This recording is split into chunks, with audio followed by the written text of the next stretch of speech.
everyone. Welcome to Tales from the Albright, a podcast by the Scranton Public Library. Today we are here with Jenny. Hi. And we will be discussing Local Woman Missing by Mary Kubricka. Yes. It's our next book club title. Yes, the Scranton Public Library now has a book club, helped run in part by Jenny. Mm-hmm. Would you like to give details about how it's going? It's going really well. We started the book club, SPL book club. We started doing mysteries and thrillers, and it's a very laid-back program. Mm-hmm. So I've been going by everyone's input and getting suggestions from the members of the book club, what titles to choose and this and that. So as of late, our titles have been a little heavy. So yes. After this title, we're going to go to a more cozy mystery. So, yeah. But I will say this book, anyways, go ahead. It was a wild ride. It was a very wild ride. Yes. Oh, I forgot that you read it. Yes, I read it. Okay. Yes. Very wild ride. It was tough in the beginning. Mm-hmm. You just have to push through it. Yes, it eases up once you get through the first 2 chapters, I would say. Yes, but it's very intense in the beginning. Mm-hmm. Very much so. Yes. I remember I was reading it and I was just kind of like, oh, this is rough. Oh gosh. Yeah, I hope. But necessary. Yeah. Necessary for the story. But yeah, I loved it. Yeah, it was very good. Yes. Oh, good. I'm glad. Speaking of the very beginning. Yes. I feel like we should talk about the very beginning. Okay. It's very detailed child abuse after kidnapping. Yes. That is, you have to kind of give that trigger warning because it is rough. But yes. I can say, without giving anything away, it works out in the end as best as it can. Mm-hmm. So. I mean, I feel like we'll be discussing the ending, so I will be giving things away. Oh, not at all. Okay. Well, when are we posting this podcast? Is it after book club? Yeah, it's August fine. Something or another. Okay, fine. We're good. Yeah, okay. We're good. Yeah, we're gonna tell you everything. Yeah.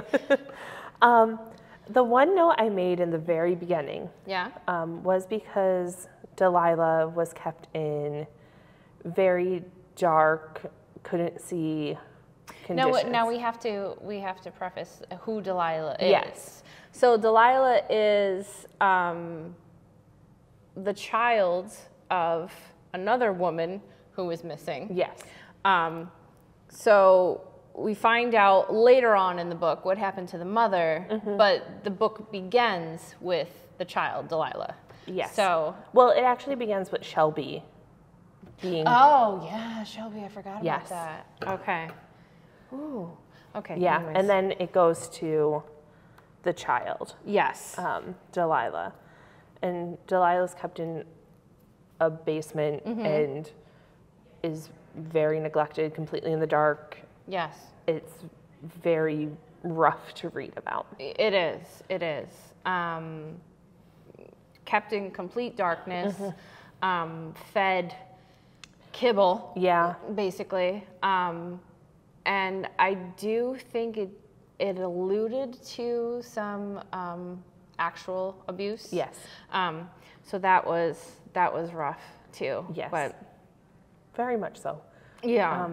The one note that I did make there, which I didn't expect to be addressed, but it was addressed, was from reading other books and things.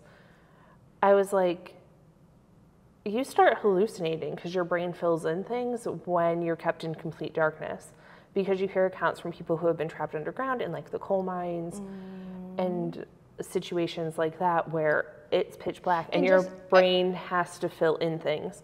Not only that, solitary yes. confinement, that's mm-hmm. Your brain does things. Yes. So when it was, when it came to the part about her friend who was another prisoner, child that was with her, and then when it comes out that there wasn't another child, it was just that she had made up her you know, her mind made up this companion. Yeah. And so, yeah, that was a little trippy, a lot Yeah. trippy. I mean, I was kind of like, that makes sense, because I was waiting, because it seemed too solid, because she was kept on there for years, and I'm like, your brain would definitely fill in things in that time. Sure. So, and then I was thinking back to it once that was revealed, and I was like, yeah, it would talk about how he wouldn't really eat, and he really wouldn't walk around. Like, she would at least try to move around, and he wouldn't. Yes. I mean, and it is incredible. My husband is in like cognitive behavioral therapy, and so just the inner workings of our mind and the incredible things that it can do to get you through trauma, and so yeah, it's incredible. Yeah. So she eventually escapes. Oh, she kicks butt. Yeah, she really does.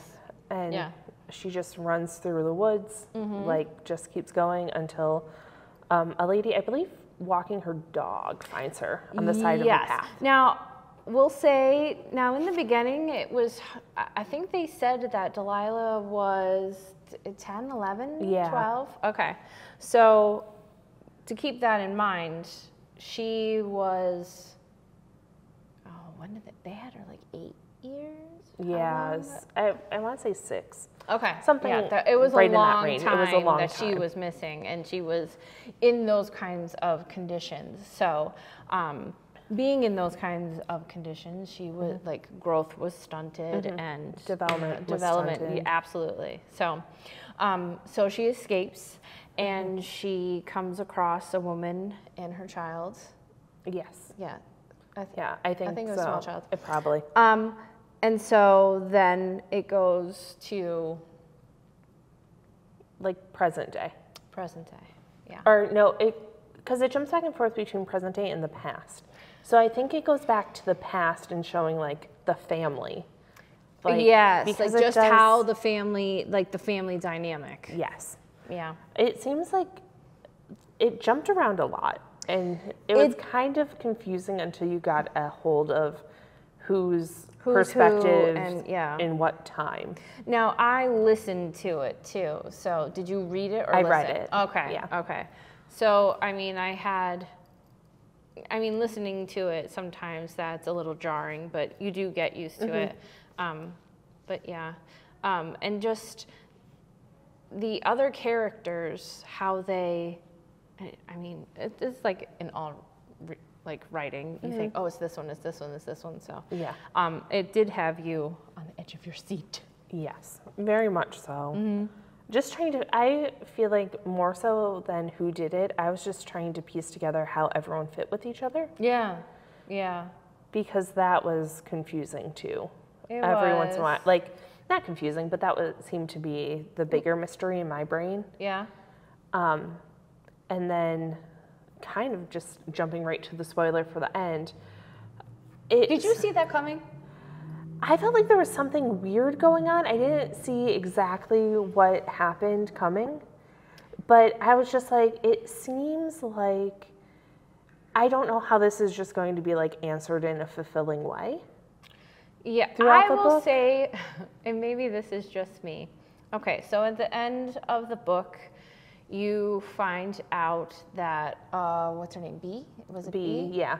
B has had Delilah, The real Delilah. the real Delilah. That's another thing. Like, okay.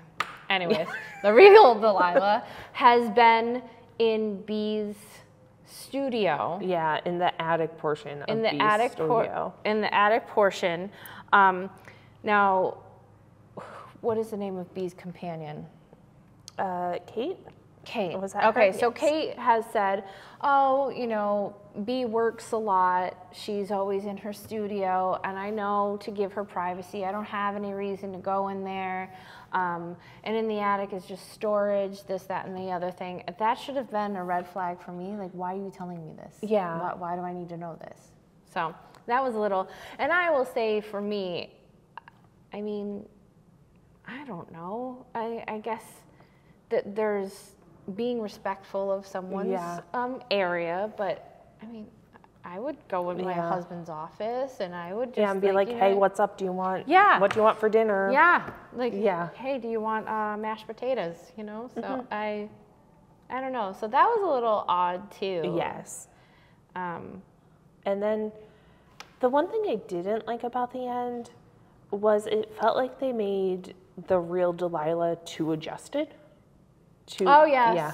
Yes. Now, the first Delilah, who wasn't Delilah at all, she was just so happened to be another kid with red hair. Yeah, that got kidnapped. Okay, whatever.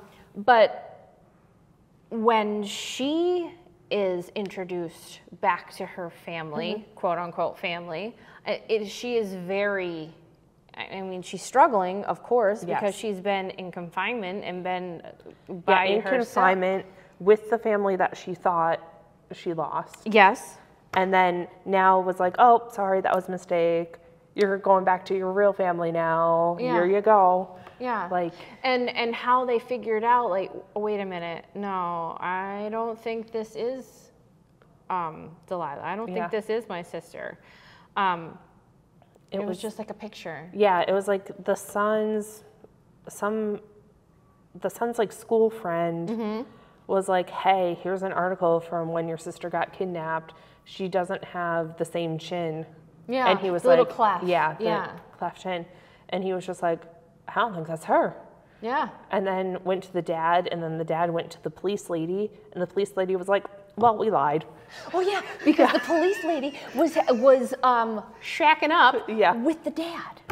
Yeah, I forgot about that. So, and the reason why she did this, and I could kind of see it, but then it's also like, you really? shouldn't do that. No, I mean, she felt so bad and was trying to give him some kind of closure, and but even still, like that was wild. I thought that was pretty, you know. Yeah, I was like, part of me was kind of like, well, that lady's probably gonna lose her job. Oh, 100%. Yeah. Yeah, there were a lot of things in this book that I kind of was questionable about. So it's Bea and Kate. They went to see Dr. Feingold, the gynecologist, who was super creepy. Super. And like very disrespectful. But on the way home, they get chased by like a car, essentially. Did we ever find out who that was? No, you never find out who that was. Also, they're like, we just want to make it home. I'm like, if you're being followed by a car, rule 101. You're not going home. No, you go to the police station and lay on your horn. So I wonder so was it Kate driving or Bea driving? Kate was driving, I think. Maybe? I honestly don't remember. I just know that they were in the car together. See, now I'm kind of, yeah. Yeah. Because if it was Bea driving, she was very, like, anti-police involvement in everything. Well, yeah, because she's harboring a kid in the attic. And killed Shelby Tebow. Oh, I forgot about that. Shelby Tebow. Yes. Oh, yeah, that was another... Because that's how Meredith got murdered. Because... This book, she was in the car with Bea when Bea was drunk driving and ran down Shelby Tebow. Yes, when she was tying her shoe in the beginning of the book. Because she was having an affair with someone. I forget who. Shelby? Yeah, she was, but I forget who. Because her husband was a very rough dude. Yeah. And then with that, Meredith, who was the wife of Josh and the mother of Leo and Delilah, she had been getting harassing text messages. Yes. And I found that interesting because she didn't tell anyone. Yeah, why didn't she do that? I don't know. It was very confusing to me. I think the end completely blew my mind that all of these things that you're saying, like, wait a minute, how did I miss that? Oh yeah, who was following them? Yeah. I don't know. And the harassing text the text messages, yes. They wound up coming from her neighbor because Meredith had been in a relationship with Marty, who was the neighbor's husband back in high school. Yeah. The whole thing. And now that you're putting it in perspective, I mean, I will say, what book did we do before that? The Perfect Marriage by Geneva Rose. This book, the writing, blows that one completely out of this atmosphere because that one was just so, it wasn't the best. So I think after reading that and then reading this, I was very impressed. So I think that too, because The Perfect Marriage, nothing was wrapped up. Oh. It was all over the place. So, yeah, this had a lot of connections between everyone. Yes, yes. I also want to talk about Leo's sections. And Leo was Delilah's brother. Yes. And the son of Josh and Meredith. And I will say for about half the book, the only sections I care about were Leo sections. I remember you saying that. Yeah, because it was interesting getting his perspective. You know, I mean, here you have, all right, your sister is gone for X amount of years, and life is going on, but your family isn't. Yeah. So being that, I guess you're like the leftover. So that's tough. Yeah, that was tough. And I found it interesting how like he perceived everything because he's still a kid. Yeah. And so I think he's like a teenager at this point. I think he was like 15, 16? Yeah, something around those. Yeah. And him just talking about like how he felt pushed aside because his father was so depressed. And then how he kind of felt like an outcast because he was just like the girl who disappeared's brother. Yes. And then, you know, his father finding comfort in that cop, or the detective rather. Yeah, the detective.